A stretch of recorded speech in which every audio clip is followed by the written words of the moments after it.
bonus content for the Fright Club podcast. Welcome in. She is Hope Mad. He's George Wolf. And we are from MaddWolf.com. Yeah, we like to do this every now and then when we get the chance to talk to some of the filmmakers of the films that we talked about. And we're lucky because we're talking today with one of the filmmakers of a movie we just talked about on our most current episode of our Screening Room podcast, our other podcast every Friday where we talk about the new movies that we saw.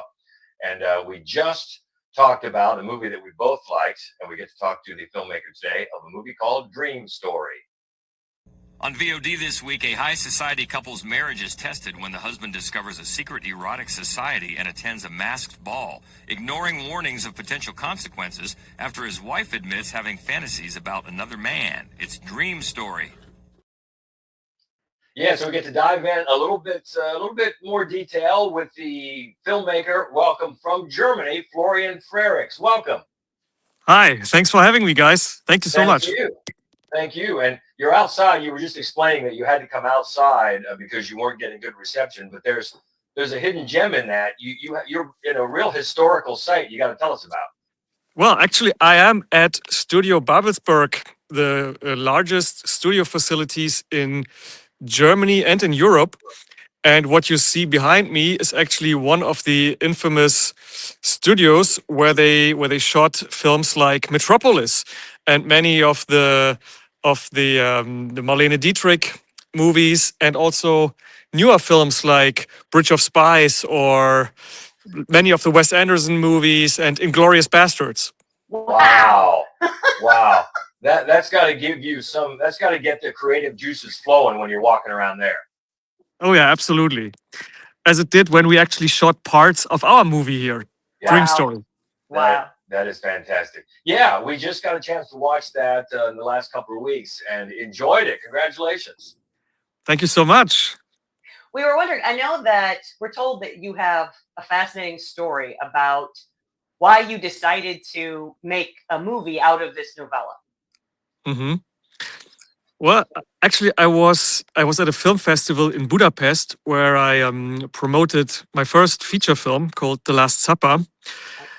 It's a film about a family that comes together to have dinner, a Jewish family in Berlin, and then the news breaks that Hitler took over Germany, because it actually came from like basically one day to another. Or actually from, in the morning, everything still seemed fine. They couldn't figure out how to build a coalition. And then Hindenburg, announced that he has to become the Chancellor of Germany. So I promoted that film in Budapest at a festival, and between screenings, I had a couple of books with me that I took from Germany. And one of them was Traumnovelle, a book by Arthur Schnitzler. And when I read it, I only then realized, oh, hold on, I read this in school already. And only then I realized this is what Kubrick based Eyes Wide Shut on. But I felt that there were like so many more aspects to that novel, like the whole question, what is a dream? What is reality? Is everything happening within her mind? Is everything happening in his mind, or are their dreams connected somehow because they are connected? And so I thought, yeah, there's actually so much more that we can go after in a potential movie. It did. That's exactly the impression that we got watching it, is that while the plot beats were familiar to us, the way, particularly the sort of, the dreamy nature of it, the fanciful nature of it, his fantasies about the opera, and when he breaks the fourth wall, and of course the extended animation sequence, were all very dreamy, sort of to, I think, underline what you're saying about the new direction that you took. I do want to ask a question about the animation. What made you decide to go that route, and how did you get that name? Well, actually, we figured that out very late in the. Oh no, I'm going to pause. That's okay. Okay, we're back on. Okay, now I have like some green spots on you. Oh. I don't know. Yeah, must be the cable over the Atlantic or under the Atlantic. Um, so where were we? You were telling us about you decided late to go with Right, animation. right. So there's a very specific dream sequence in the novel where she actually tells him what she dreamed about while he was out, and what she dreamt was very much like a mirror image of the experiences that he had through the night. And before our film, there were three other films. There was one from '69, which was a German-Austrian co-production for like a TV movie. Then there was a 1980s Italian erotic sex movie, and then of course there was Eyes Wide Shut. But none of them actually had filmed that dream sequence. So we always thought like we have to do it somehow. And we thought about like maybe because it was like very surrealistic sequence and it would have cost like a whole fortune, probably more than we had for the whole movie, to actually film this.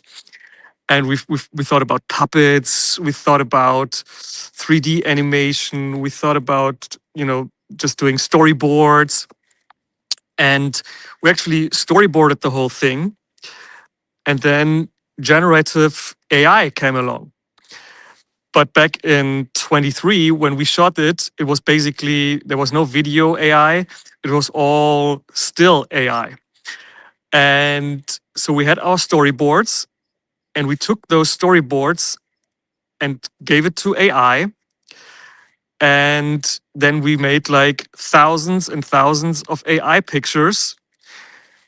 So it's basically a blend of like real animation, of AI generation, and of our own paintings and our own storyboards. That's all mingled up in AI. And then we came up with this wild sequence. Yeah, it is. Yeah. It's nutty. Yeah. Well, it's we had not read the original novel or seen those other two films you mentioned, but like a lot of movie fans, we're big Kubrick fans and well aware of Eyes Wide Shut. So you might think at first blush for us to hear about you're doing this, like, wow, that takes a lot of stones to remake something from Kubrick. But I love the fact that you've got at least a couple of instances in the film where you give a hat tip. Yeah. You give a hat tip to that film. Yes, absolutely. I think some of the patients that the doctor has are named after Kubrick characters. Yeah. And what else do we have? Like, Is it yeah, Overlook? we tip our hats, and it also it means that we are aware that this movie exists. And Right. of course, like all Kubrick's films, this is a masterpiece. Yeah. It is an amazing film. We do not attempt to better Kubrick or to make a better version of the material. Just it's our own take, our own Right. take on the material. Right. Yeah, and that comes And through. we are aware. Yeah. That comes through very, very clearly. Yeah. I think early on you can tell this is a different take, and for someone who hasn't read the book, you can obviously get the feeling right away, like, oh yeah, so they're familiar with this book, they're digging into deeper layers than we know about. Right. I was, and it seemed to me that the death in the first act of his patient, and then he keeps having these dream sequences or his fantasy sequences of having somebody cough blood on him.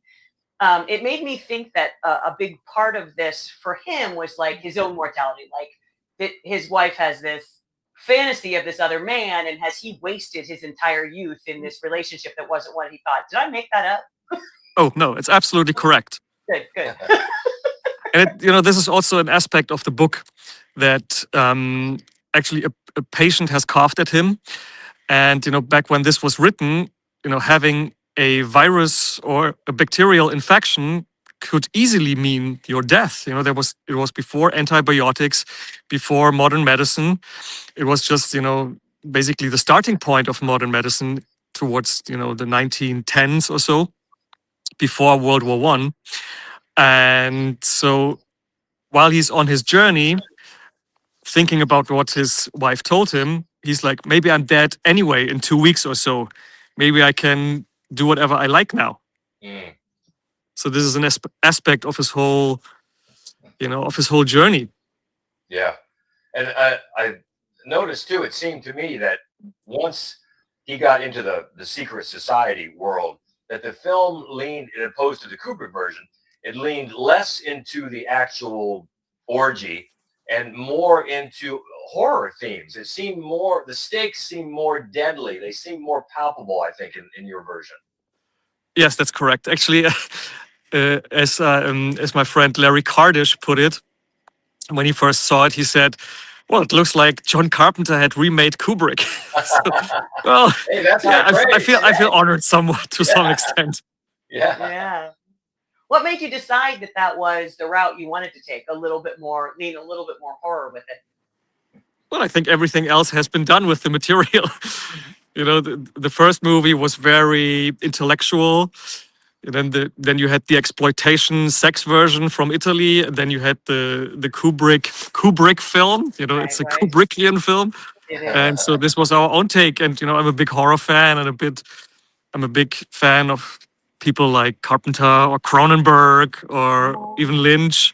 Yeah, So all these were influences. that's awesome. Yeah, it does seem, the Kubrick film seems very much about wealth, about the obscenely wealthy and how everything and everyone just becomes transactional to them. It's not, they've Hmm. lost their Interesting, humanity. And interesting aspect. this to me felt more like a little bit of a, well, it felt more like a love story. And then Kinski felt to me a little bit more like just is like insecure and petulant, like, oh, I'm just going to be a bad boy now. Like this thing that's happened to him, that his wife, it just shattered what he believed in himself. And so kind of lashing out, I felt like. But as a matter, he actually never does it, right? No, Right. no, So that's Right. so it's basically also about impotence. You know, he right, wants to, but he cannot because right. his moral compass stops him from doing it. And that's actually also a big part of the book. You know, and I think it's a theme that has always been relevant and still is and will always be. You know, that you have your hardware and your software as a human being. You know, maybe your body is weak, but the mind is strong. And this is actually the struggle that is going on in Nikolai Kinski's character here.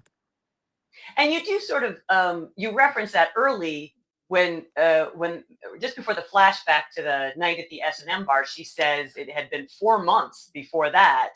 So it does sort of feel like maybe this has been a theme for them for a while. Oh yeah, absolutely, Yeah. absolutely. You know, Yeah. Berlin is a very sex-driven city, but at the same time, it's also very conservative on the Interesting. outside. On the outside, you know, you have like parts of Berlin that are very conservative, but then at night, you know, they meet in their dark places. And whereas, you know, where you have like the hip places, I think at night they turn very conservative. It is funny because the story felt very at home in Berlin. Yeah. You I know, wanted to ask, it is my hometown, and I know the place very well. And you know, I was born and raised here, so you know, it was also very easy to acquire all these crazy locations that we have in the movie. So As a the matter of source. fact, I wrote most of them already in the script. When I adapted the novel into a script, I actually wrote into the script the locations that I wanted to have for this. Oh, nice. that's awesome. Okay. And the book came out in 1926, I believe. So is this something that there in Germany that everybody's aware of at an early age? I think you mentioned reading it early in your life. Yeah. We had to read it at school. Okay, there you go. So that was in the early 2000s. Yeah, when I read it at school. Hmm. And it's grabbed you right away from, and just from the title of the source material, Dream Story. Obviously, you know that the dream part of it is going to be more of a factor than the Kubrick version. So it just made sense that your film dived into that very effectively. I think it sort of blurred the both of where they're both coming from. Yeah. Yeah, we play around with the viewers or the audiences, what they expect. You know, the expectations. So I think it's quite all right. You know, my kids once told me, they don't want to watch new movies, only old movies, because in new movies they always know what's going to happen. Right. Right. Right. So I thought, Yeah. why not make a movie which is a bit weird and a bit crazy, and where you never know what's actually going to happen next. I mean, of course, they are still too young to watch it now, but maybe, I don't know. They are 10 now. They are twins, so maybe in a year or two. I was going to ask you about the recurring theme of the opera. Again, having not read the book, I don't know if that's a big part of the book, but the masked ball and the opera obviously relates to the story itself. And I just wanted to sort of get your sense on how you wove that through and why. That's actually not part of the book. It's something that we invented, because I think that the Verdi opera, A Masked Ball, and the Schnitzler material, they have a lot in common. Very similar themes. They have the big escalating masked ball and all these things. It's about love and hate and jealousy. And I thought it's a good bracket around the movie. If we start with the kid asking his dad, like, when are we going to see the opera? And then the opera reappears all the time throughout the movie. And in the end, they watch the opera together. Yeah. Yeah, it was fascinating. And you also, he says early something, he makes a powerful statement about music. I apologize that I can't think of the exact line of dialogue. But then music is a really important part throughout the film. Oh, it is absolutely important. Very dreamy quality. Yes, yes. Actually, the quote is a quote by Nietzsche. Oh. Without music, life is a mistake. That's right. That's right. That's Yeah. a great It is a quote. great quote. I also was fascinated by the character and the actor, the singer at the secret society gathering there. That singer, both the song and then when she takes charge asking for the passwords, Yeah, was very creepy. it was creepy. You don't yeah. expect the entertainment to to take that sort of a role. Yeah. Yeah, that's Sharon Kovacs, a famous new jazz, modern jazz singer from the Netherlands. And she was actually my costumes designer's girlfriend at the time, or before that. And now they're not together again. I think I'm getting a call. I'm sorry, I get a call. She's amazing. And it actually started with that I asked her to write 2 songs for the film. And from that we developed into, why don't you play that character? Because it made sense. She wrote the songs for the big orgy. So why don't you play it? And I think it turned out very nicely. As a matter of fact, when maybe I'm spilling the beans a bit early here, but when Nikolai, the main character, exits the brothel, puts in his headphones and looks for a song, he plays a modern pop song.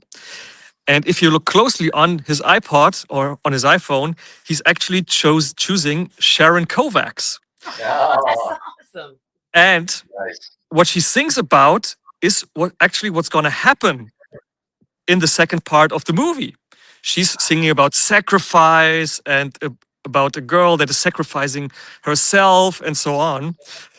So this is actually like a self-fulfilling prophecy. He hears about it and it then becomes part of his dream reality. Right. And that's the second song that she wrote for you?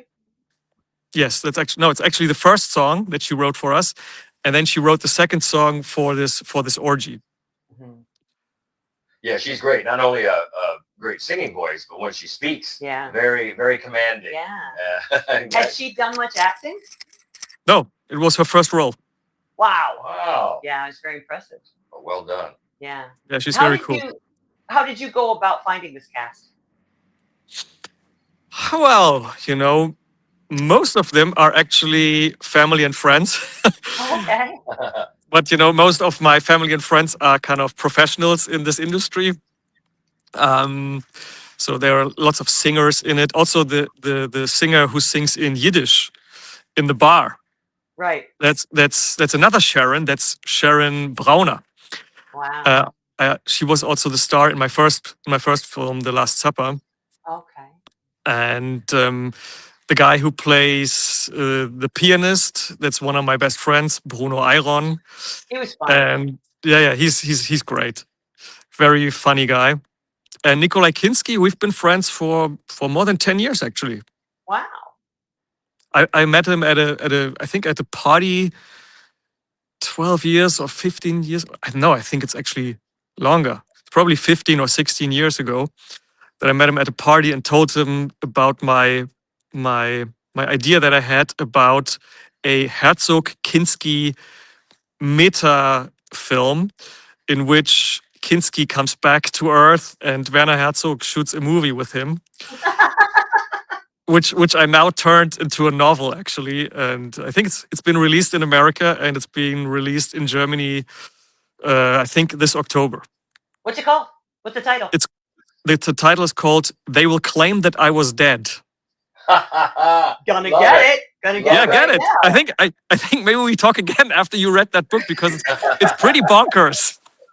I love the title. I do too. Yeah, That's I awesome. love all that. So we're sold. Yeah. Well, we talked about Kubrick. We talked about Carpenter. Who are some of the other filmmakers and films that shaped you coming up, getting into film? Well, of course, Kubrick was definitely a big influence. Lynch, I like a lot. Not everything, but of course, I like the genre stuff. I like Lucio Fulci to Carpenter and Cronenberg. I really enjoy a lot of Cronenberg stuff, but also the Asian cinema, samurai movies. And just yesterday, I watched a Chuck Norris movie with my two kids because Chuck unfortunately Sure. died in Hawaii. May he rest in peace. I was going to ask you. I don't think I've ever asked a filmmaker about their costume design before, honestly. But it's a big part of your film. I mean, the way everybody is dressed. And what made me think of it was the woman in the club singing in Yiddish. Her costume was fantastic.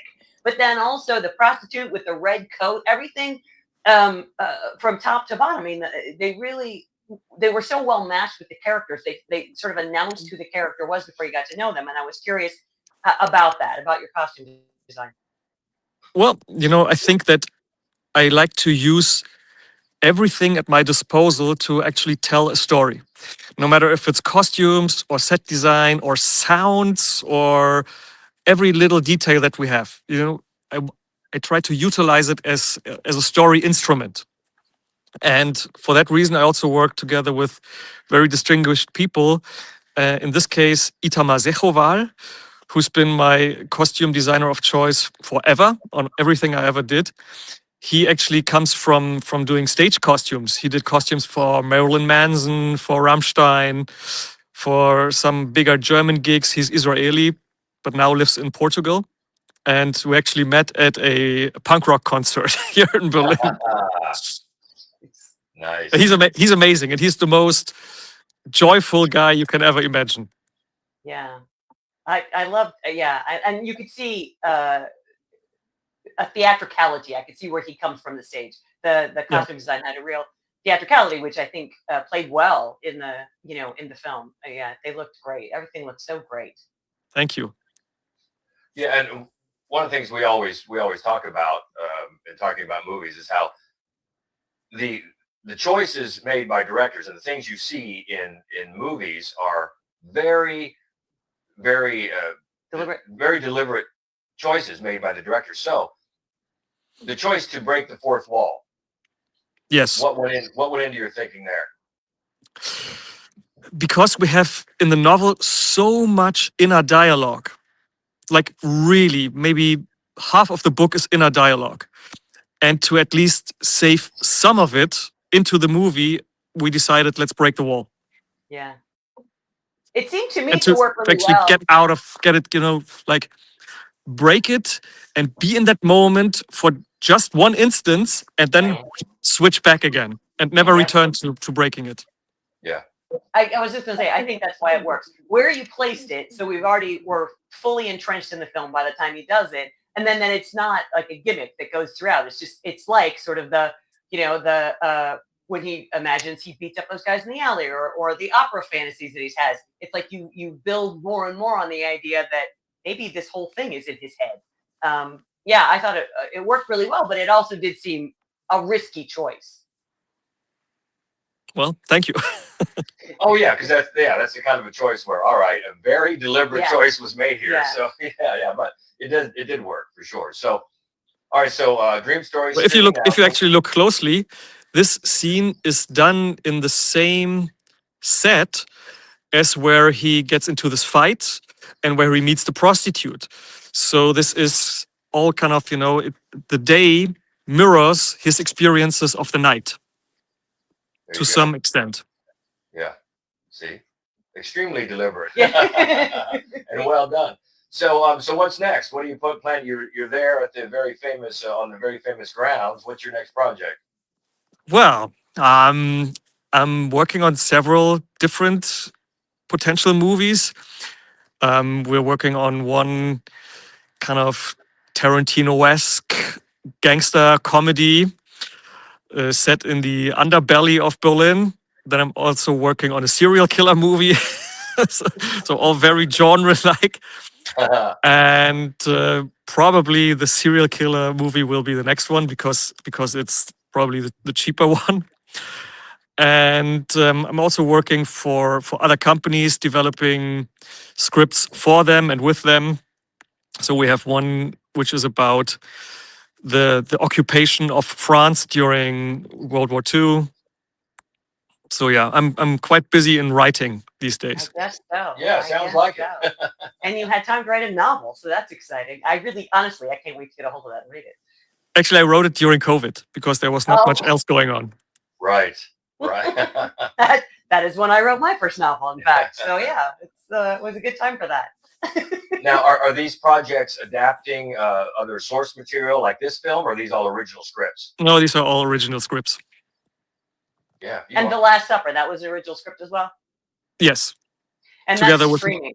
We could get that streaming right now? I think so, yes. Okay.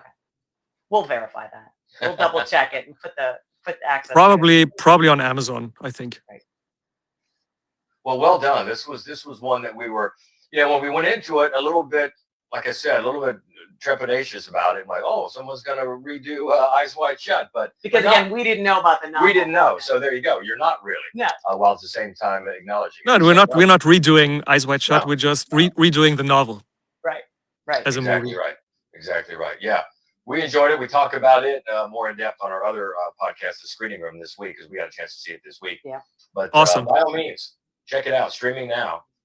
Dream Story, and worth checking out. Yep. Thank you so much. We'll let you get back to your day. We appreciate, though, that you made some time for us. Thank you so much for having me. Yeah, and thanks for the little tour around the garden. That's fascinating. So cool. Yeah, it's absolutely an amazing studio. And it's still, the movie magic is still happening here every day. That's awesome. That is great. And you said it's the oldest. It's the oldest in Europe. The oldest working studio? Yes, absolutely. That's over 110 years old. Wow. That's awesome. That's amazing. Great stuff. All right. Thank you so much. We appreciate it. We recommend Dream Story. And until next time, she is Hope Madden. He's George Wolf. And this is the Fright Club podcast. Stay frightful, my friends. Bye-bye.